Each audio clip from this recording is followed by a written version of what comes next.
my name is Loretta. 2003 was a particularly tough year. In fact, I really thought about it as if it were a hurricane, one of our infamous hurricanes, except this one didn't dissipate over the course of a couple of days or even a week. It lasted a whole year. And it started with a routine mammogram in March that quickly became non-routine. And I was told I'd need a biopsy, which I did. And the biopsy confirmed that I had breast cancer.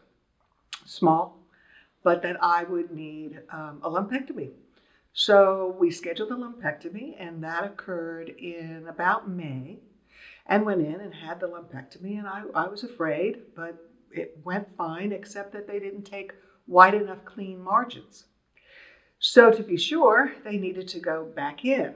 They went back in June, and this time got clean margins. And they said, just to be sure, we're going to go ahead and schedule you for 8 weeks of radiation, but we'll let you heal first, which was really nice because it was sore.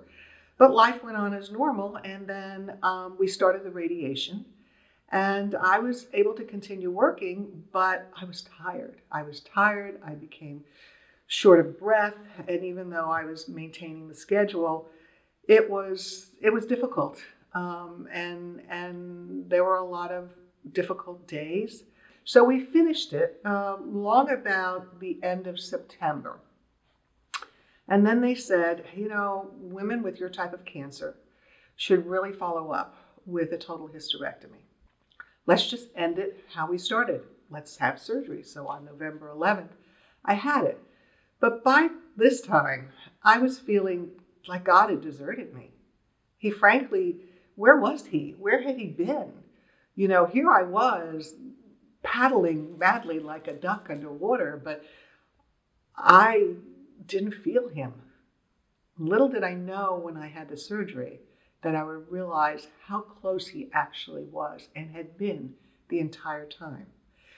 So you see, when they went in, not only did they find the offending fibroid that they thought was causing the problem, but an additional 13 pounds of cysts, benign tumors, and one tumor that had attached itself to my appendix, which was making it, the appendix had ballooned up and was red hot and ready to burst. When I woke up, they said to me, "You're a very lucky lady." And I thought, lucky? You haven't been with me through this hurricane of the past year. Oh no, you're very lucky, because that appendiceal tumor was ready to burst. Here we are at November 12th. You'd have never made it to Thanksgiving.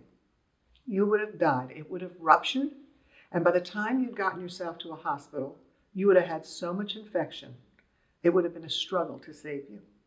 You had a mess. And it was in that moment that I realized God had been with me clear back in March. He had been with me throughout my entire life. I just didn't know it, because God isn't just a feeling we get. God is having the faith that He is there and He will be there, no matter what, through your highs and through your lows. Now, I can't tell you that I won't have any more mayhem in my life. I've gone on and had open heart and 2 hip replacements, and I know now that God is with me at each step of the way. It's not just when I feel Him or I get those goosebumps. I am assured that He is with me every step of the way.